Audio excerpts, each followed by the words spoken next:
अब दूसरा जो है प्रश्न था तुम्हारा, वो था ईश्वर क्या है। ईश्वर क्या है? तो जो जीव है वही ईश्वर है, लेकिन छोटा बड़ा है। जीव अविद्या की उपाधि से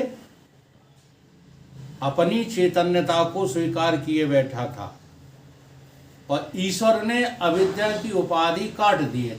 तत्व तो वही है, चिदाभास ही जीव है और चिदाभास ही ईश्वर है। लेकिन भेद है, एक ने छोटी उपाधि स्वीकार की है, दूसरे ने बड़ी उपाधि स्वीकार की है। छोटी उपाधि क्या है? जैसे एक ने घटको में कहा, एक ने मटको में कहा, जबकि दोनों आकाश हैं। दोनों क्या हैं? आकाश। एक आकाश कह रहा है कि मैं घटाकाश हूं, दूसरा आकाश कह रहा है कि मैं मठाकाश हूं। तो आकाश तो दोनों में एक ही है, उपाधि दो हैं, एक घट की उपाधि, एक मठ की उपाधि। ऐसे ही एक चेतना ने कहा कि मैं जीव हूं, तो उसने उपाधि कौन सी धारण कर ली है?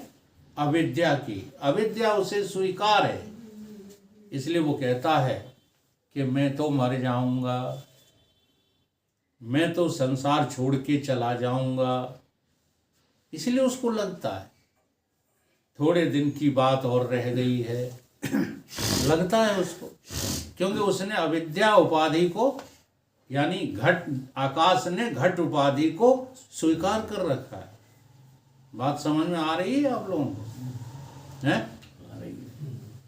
इसी तरह से उसी चेतना ने इस उपाधि का काट कर दिया, काट और कहा कि ये बड़ा जो है क्षेत्र ये है मैं।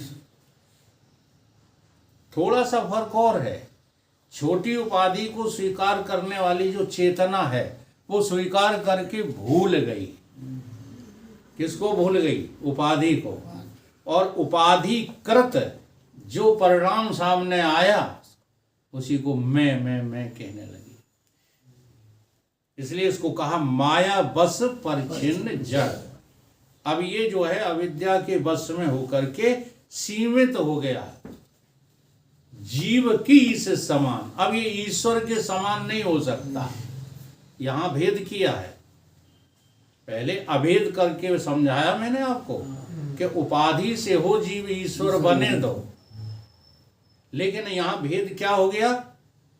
एक चेतना ने अविद्या को ही क्या मान लिया है? सर्वेश्वर मान लिया, सब कुछ मान लिया, और उसके परिणाम को मैं समझ लिया। लेकिन वही चेतना जब इस अविद्या को काट देती है, इस अविद्या को अस्वीकार कर देती है, तो उसकी दृष्टि में ये सारा संसार अपना हो जाता है। उसी का नाम ईश्वर। इसलिए गुरु जी कौन है? सतगुरु कौन है?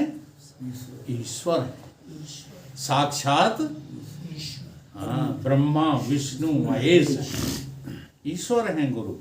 इस दृष्टि से गुरु के ईश्वर कहा है। हाँ, तुम्हारे लिए कुछ गुरु जो है धन पैदा कर देंगे, तुमको संतान दे देंगे, तुम्हारा काम बना देंगे, इसलिए वो ईश्वर नहीं है। एक बार की घटना है, चित्रकूट में एक माता जी ने अपने गुरुदेव भगवान से कहा, स्वामी जी से, पुरुष जी से, कि महाराज अभी आपने प्रवचन में कहा था कि आप ईश्वर हो, ब्रह्म हो। उन्हें कहा तो था, और ब्रह्म सब जानता है, ये भी कहा था। तो बोली कि मेरा बच्चा खो गया है, मिला नहीं, आज इतने वर्ष हो गए, तो दया करो आप देख के जान के बता दो कहाँ। ठीक, अब बात ही तो समझ में नहीं आती लोगों की, तो जो समझ में आई वो पूछ रही। तो स्वामी जी थोड़ी देर चुपचाप बैठे रहे, मुस्कुराए, फिर बोले माता जी, हम वो वाले ईश्वर नहीं है जो तुम समझ रही हो। हम वो वाले ईश्वर हैं जिसको जब पता लग गया कि मैं ईश्वर हूं तो उसकी सारी दुनिया ही दिखाई देना बंद हो गई। अब हमें दुनिया नहीं दिखाई देती, तुम्हारा लड़का कहां से हम ढूंढ दें? बात समझने की है। तो सर्वज्ञ का अर्थ तुम जो लगाए बैठे हो वो नहीं है। सर्वज्ञ का अर्थ क्या होता है? सर्व नाम की कोई चीज है ही नहीं। जो कुछ दिखता था, जो कोई देखता था, वो सर्व मैं ही हूं। ये सर्वज्ञता का अर्थ है। मैं के अलावा और कुछ है ही नहीं। इसका नाम है क्या? ईश्वर। इसका नाम क्या है? ईश्वर। तो एक ही चेतना उपाधि की वजह से जीव और ईश्वर बनी बैठी है। चेतना एक ही है। अब जीव का जो लक्ष्य है वो देह है, इसलिए सीमित है, जड़ है। और ईश्वर का जो लक्ष्य है वो देह नहीं है, वो संसार नहीं है, वो तो व्यापक तत्व है। और जिसका लक्ष्य व्यापक तत्व है उसका नाम क्या है? ईश्वर। अब दो शब्द रह गए, आत्मा और परमात्मा। जब इस देह में हमको उस पूर्ण चेतन का बोध हो जाता है तब मेरा ही नाम है आत्मा कूटस्थ साक्षी चेतन। पूरा नाम है हमारा ही। चेतन भी मैं ही हूं, आत्मा भी मैं ही हूं, साक्षी भी मैं ही हूं। साक्षी ही आत्मा है। आत्मा करके समझाया गया श्रुतियों में, लेकिन जब समझोगे तब साक्षी भाव जगेगा। जब साक्षी भाव जगेगा तब तुम अपने को आत्मा समझना। साक्षी भाव का मतलब होता है इस देह में हर प्रक्रिया का, हर अंग का गवाह कौन है? जो गवाह है वो सत्य है, और जो उसके साक्ष्य में दिखाई दे रहा वो सब झूठ है। ऐसा बोध है ना, ऐसा बोध हो जाने का नाम है आत्मा। तो जैसे ही आत्मा साक्षी मैं करके बोध हुआ, वहीं गुरुजी कहेंगे जो तू अपने को मैं देख रहा है ना, साक्षी गवाह एक देख रहा है, बस वही समिष्टि में फैल जा तो तेरा ही नाम ब्रह्म है, परमात्मा। इसलिए आत्मा सोई परमात्मा। देह में आत्मा, व्यष्टि में आत्मा, समष्टि में। अब इसको रटना नहीं है, देह में एक बार पता लग जाना चाहिए, तो समष्टि में आपको पता लगाने की जरूरत नहीं पड़ेगी।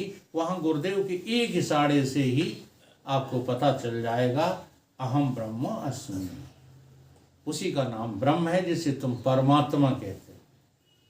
जिसे ईश्वर कहते हो वो ब्रह्म नहीं है, तो ब्रह्म ही, लेकिन समझने में वो ब्रह्म नहीं। इसलिए ईश्वर और ब्रह्म का थोड़ा भेद है। ब्रह्म वो सत्ता है जहां कोई उपाधि नहीं है, कोई दूसरी सत्ता को जगह नहीं है। ईश्वर वो सत्ता है जहां उपाधिकृत है। माया जहां उपाधि है, वहां एक वही ब्रह्म तत्व ईश्वर होकर के बन गया है, दिख रहा है। और वही सत्ता जो है जीव होकर के इस अविद्या के वश में हो गई है, इसलिए सीमित हो गई है। इस प्रकार से ये चारों शब्दों की सही सही जानकारी है। आखिरी के लिए अगर समझने में, चिंतन करने में मन लगाओ तो निर्गुण निराकार का नाम ब्रह्म है। वहां कोई गुण नहीं है, वहां कोई आकार नहीं है। सर्वत्र वही वही है, या सर्वत्र मैं ही मैं हूं, उसका नाम ब्रह्म है। ठीक है। ईश्वर कौन है? सगुण निराकार का नाम ईश्वर है। सगुण तो है, लेकिन आकार ईश्वर का भी नहीं है। जो ईश्वर का आकार मान के ईश्वर बोल रहे हैं वो सब मूर्ख हैं और तुम्हें भी मूर्ख बना रहे हैं, क्योंकि ईश्वर में आकार होता ही नहीं है, लेकिन गुण होते हैं। हाँ, सगुण है वो। ऐसे इसलिए गोस्वामी जी ने एक जगह लिख दिया है, जो गुण रहित जो ब्रह्म है सगुण सोई कैसे। वो सगुण कैसे? अब ये लोग भगत लोग लड़ते हैं, झगड़ा करते हैं। ये झगड़ा करने की बात नहीं है, ये समझने की बात है कि जो निर्गुण है वो सगुण कैसे। तो उदाहरण देखो कितना बढ़िया दिया। जल बिन उपल, हिम बिन उपल बिलग नहीं जैसे। ओला और जल, बर्फ और जल, ये दो हैं क्या? एक ही है। जल है निर्गुण और ओला है सगुण। ये उदाहरण दे दिया। तो सगुणता का नाम ईश्वर है वो निर्गुण ही। वो निर्गुण निराकार कभी चेंज नहीं होता। वो चेंज होकर के यानी बदल कर ईश्वर नहीं हुआ। ध्यान ये करना है, वो बदल कर ईश्वर थोड़ी हुआ है। उसने गुणों को अपने ऊपर अवधारित कर लिया है, तो वो सगुण की तरह काम करने लगा। तो सगुण निराकार का नाम ईश्वर है। और वही सगुण जब आकृति ले लेता है, जान करके आकृति लेता है, तब उसी को भगवान कहते हैं। तो इन शब्दों में जो है भेद रखो, समझो। भगवान तो है अभेद। जो भगवान है वही ईश्वर है, वही ब्रह्म है। लेकिन काहे से? लक्ष्य से। लेकिन जब उसके व्यवहार में आओगे तो भगवान का व्यवहार संसार में होता है, ईश्वर का व्यवहार संसार में नहीं होता। और ब्रह्म तो अव्यवहारिक है। इस प्रकार से इन तीनों शब्दों को बारीकी से हमें चिंतन करना है और अपने जीवत्व को स्वीकार करके आगे बढ़ना है। 24 घंटे देह मत बने रहा करो, साधना करो, मान जाओ। विकलता आई है तो उस विकलता का पूरा पूरा लाभ उठाओ। ये संसार तुम्हारा कोई छीन के नहीं ले जाएगा। जिस क्षण छीनेगा उस क्षण तुम क्या हो वही तुम्हें सुखी दुखी करेगा, वही तुम्हें जन्मेगा मारेगा, जन्माएगा मारेगा। कौन? तुम्हारी समझ। अपनी ही समझ से तुम जन्मते मरते आए हो, और अभी भी अपनी समझ से ही मरोगे, फिर जन्मोगे, फिर मरोगे, फिर जन्मोगे। ये चक्र मिट नहीं सकता। और समझ ठीक कर लो तो सब कुछ तुम ही तो हो। हाँ, तुम्हारे अलावा और है क्या? कोई नहीं। ठीक है, अभी बंद करो, फिर अगला कृष्ण